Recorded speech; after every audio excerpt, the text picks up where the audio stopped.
Hello and welcome to Does Fire Ministries. This is a quick teaching I wanted to do. It's going to be on YouTube, probably the only place anybody's going to see it for a while anyway. But thank you for joining me, whatever time of day you're joining me from, whatever part of the world you're joining, right? I just got something on my heart. And so I just decided I was just going to figure out how to get it out there, right? So I just I was actually praying early this morning and preparing for a meeting, and I was in and out. I was like, okay, I got to get up and read my Bible. I got to pray, and I dozed off, and I woke up the whole sermon, the whole teaching. I don't really do sermons. I'm not really a sermon type person, so it was just kind of a teaching. Okay, we'll say that. But I just had the whole thing, and maybe it was just something God was trying to tell me, but maybe it's something that's good for everybody to hear, right? If God's speaking, it's probably good for everybody to hear, right? And it's just called the hard part. And I guess what God was telling me was trusting Him is the easy part. Well, what's the hard part then? Because I mean, our can get shaken, right? We go through things every day. I'm a caregiver of my son who suffered a brain injury in a car accident, so every day can be such a trial. But I just keep trusting God. See, the hard part's not trusting God.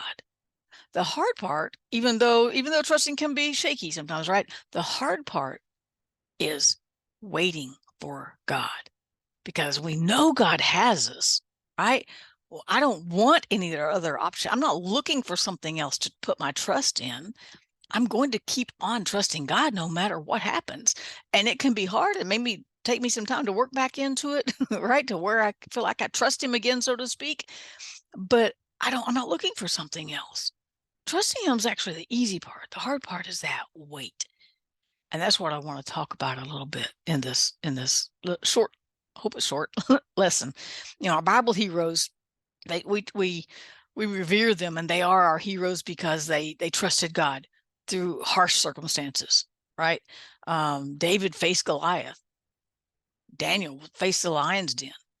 We look at these Bible characters and realize that we revere them because they had faith, right? We look at their faith and we look at the example of how they walked out faith, but their faith wasn't what kept. Their faith didn't keep circumstances from happening. Their faith didn't make sure they never went through anything hard. We're talking about the little boy David standing in front of Goliath. No matter how tall you are, if you're a full-grown man, that giant was big, and he had a big spear and a big shield. There was no way David could have won, but God, right? And David stood there and faced the giant. It didn't mean he avoided the giant because he had faith. He faced the giant because of his faith. Same thing with Daniel in the lion's den, right?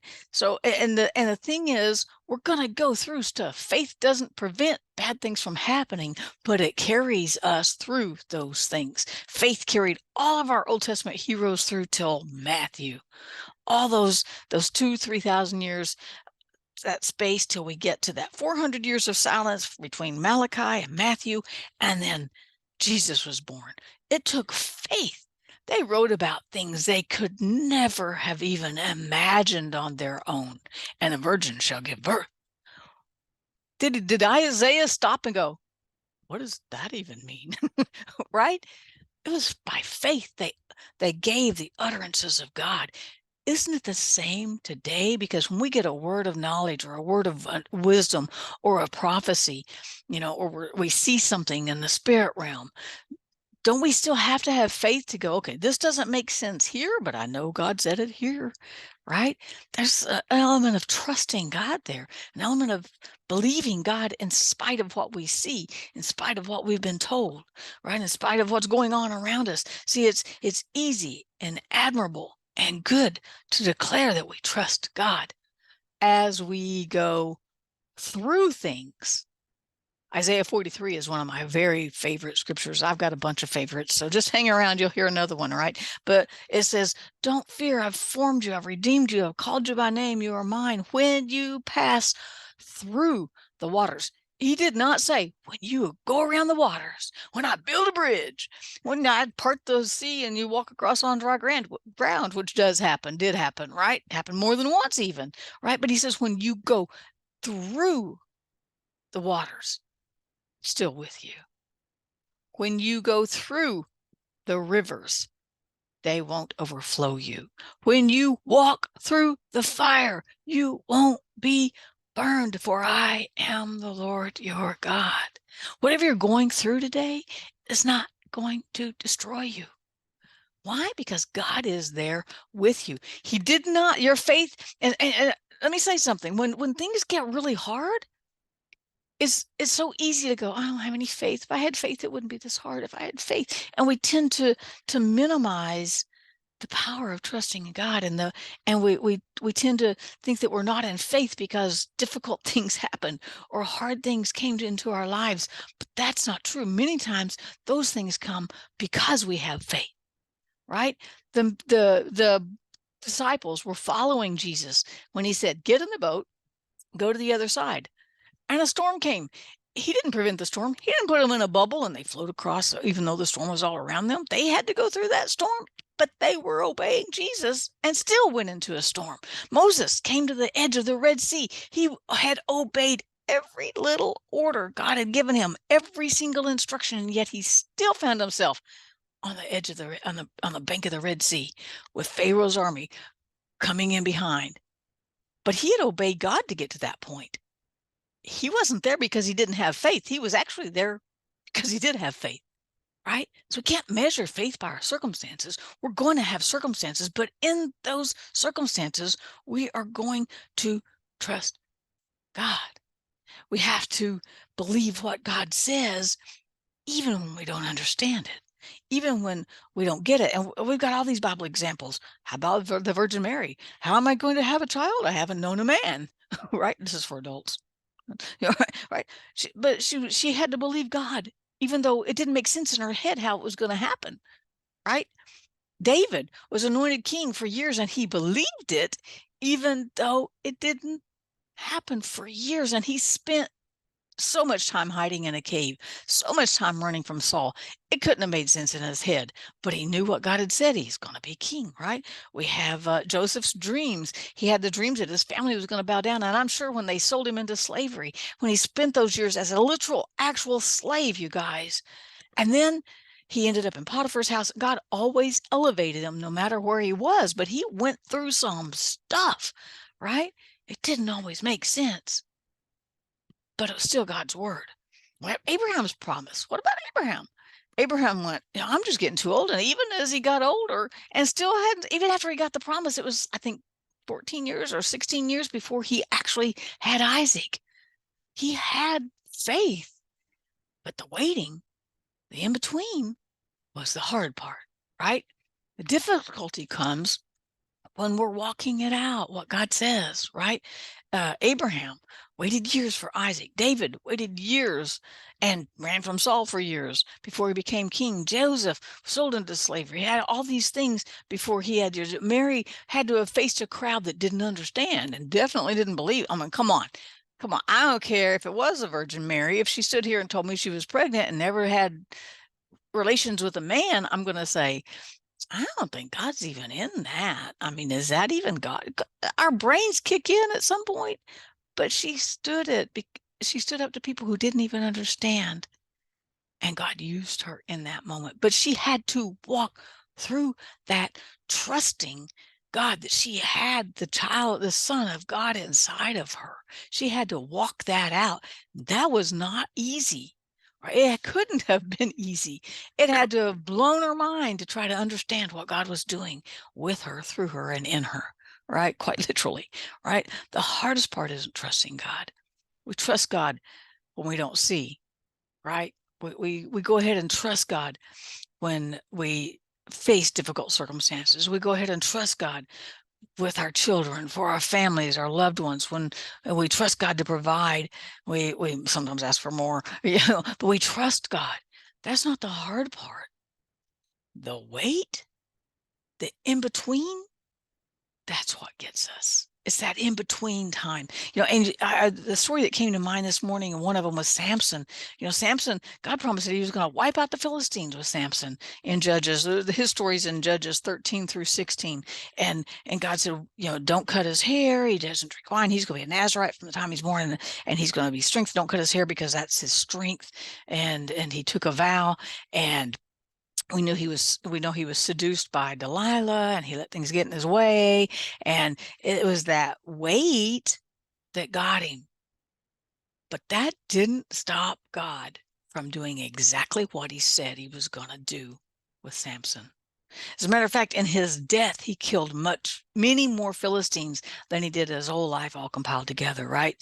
And God didn't change his mind. He didn't go, "Oh no, Samson, you messed it up now. I don't know what I'm going to do."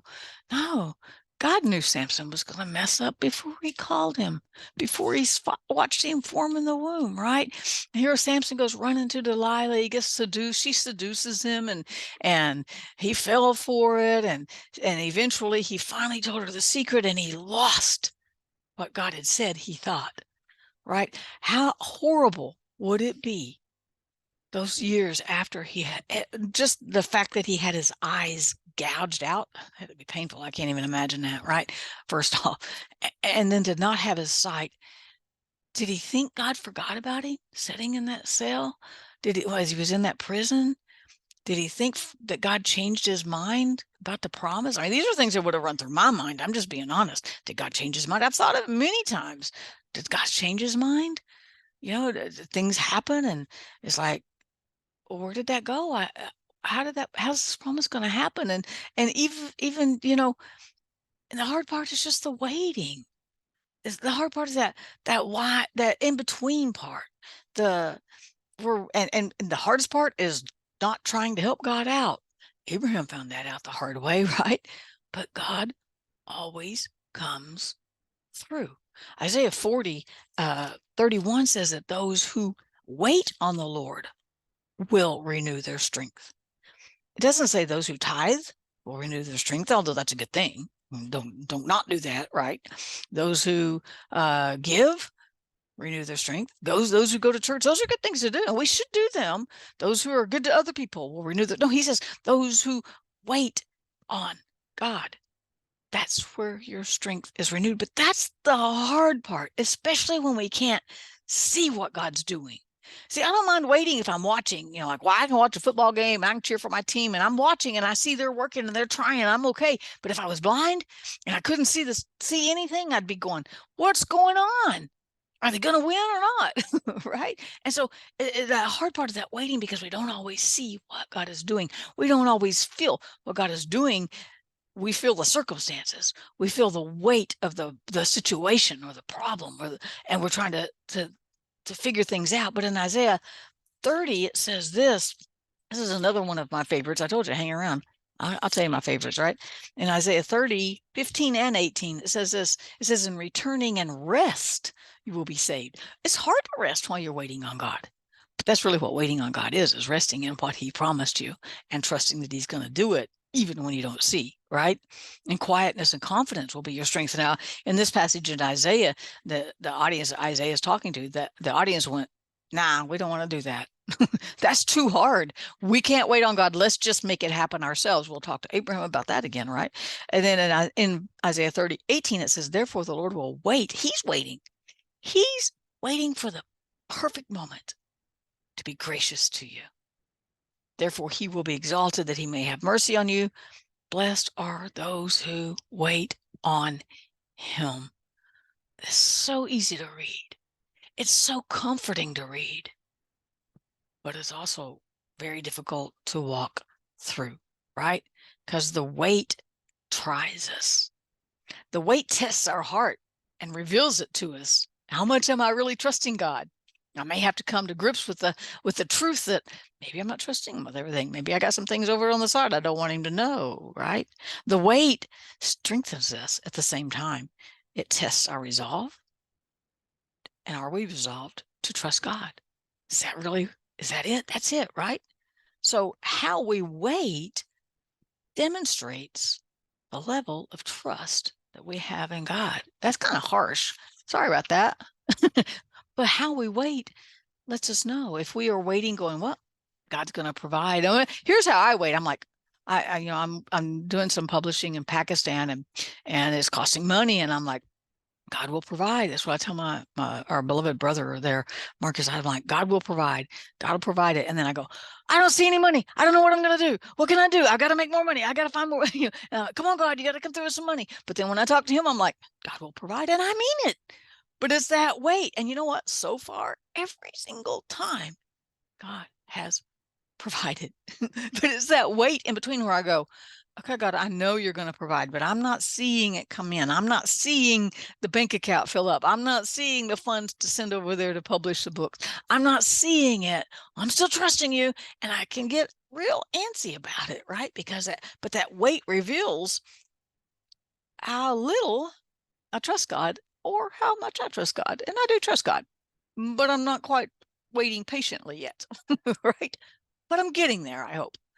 So, what has God promised you? Think about that. What has he promised in the word? You know he's good for it. Maybe he's given you a promise through a word of prophecy. Somebody laid hands on you and told you you're going to have a nationwide ministry. I've had that happen to me several times, or a worldwide, international, worldwide ministry. I've had that happen many times. Maybe he gave you a promise in a dream. He's done that a lot of times too. Maybe he just put something in your heart and you knew it was him because it was smarter than what you could have come up with. Sorry, that's me. Yeah. Or wherever, however he communicated his promise to you, you got to promise. He will do it. It may not look like you thought, but he will do it, right? And you can ask Joseph about that. You can ask Samson about that.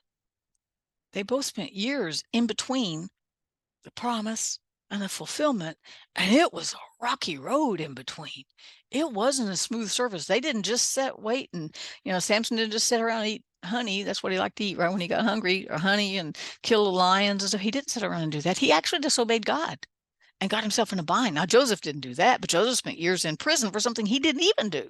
Kind of the dichotomy of it, right? Kind of two totally different things on that spectrum. But God did what he promised, both of them, right? Doesn't matter what it was. Doesn't matter. I thought I've shared this testimony in video before, but when I was, I was in my early 20s. So that was 40 years ago, literally. A lady gave me a prophecy in a meeting, and she said she saw me going around the world. And I was like, oh, in an airplane? She's like, no, you're not in an airplane. I'm like, what do you mean? She goes, well, you're going to all these nations. She goes, you're going through the air. And I'm like, well, what do you mean going through the air? Like flying? She's like, no, there's no airplane. She goes, I really can't describe what I'm seeing in my spirit, the picture God's given me, but I just see you going around the world through the air was the only way she could say it.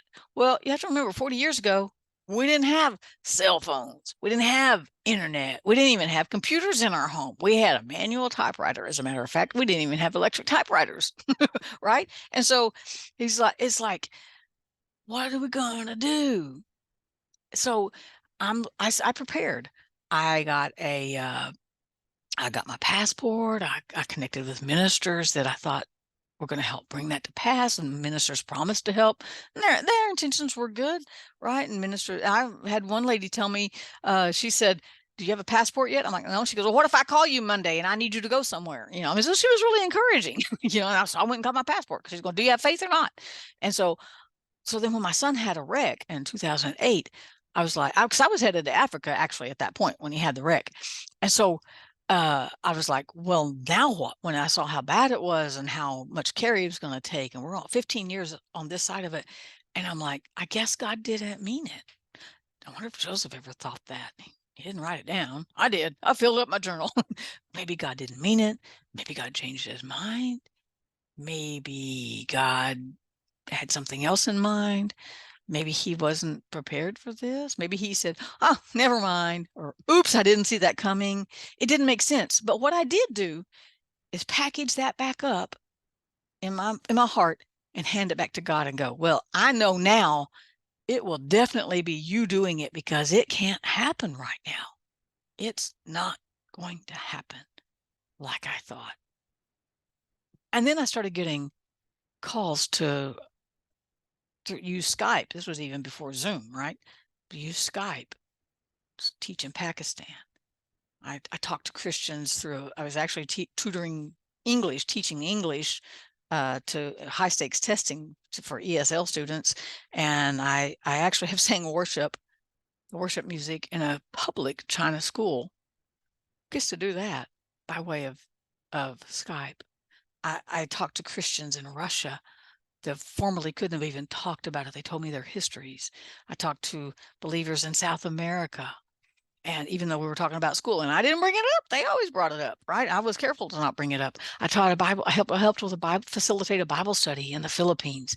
I started putting pins in all these countries because I felt like it was significant, even though I wasn't sure, for sure what it was, but I felt like it was significant. So I started putting pins in all these nations. And one day I leaned back on my desk and I looked and I had pins across the world and I went around the world through the air by way of the internet.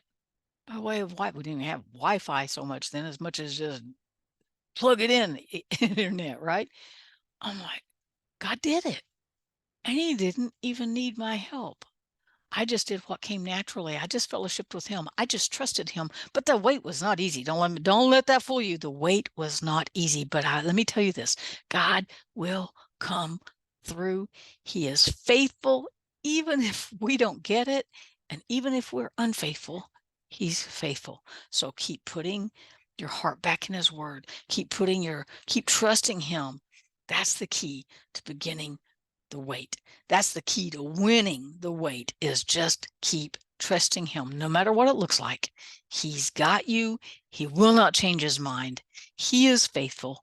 Keep trusting God. Thank you for joining me. Have a great day.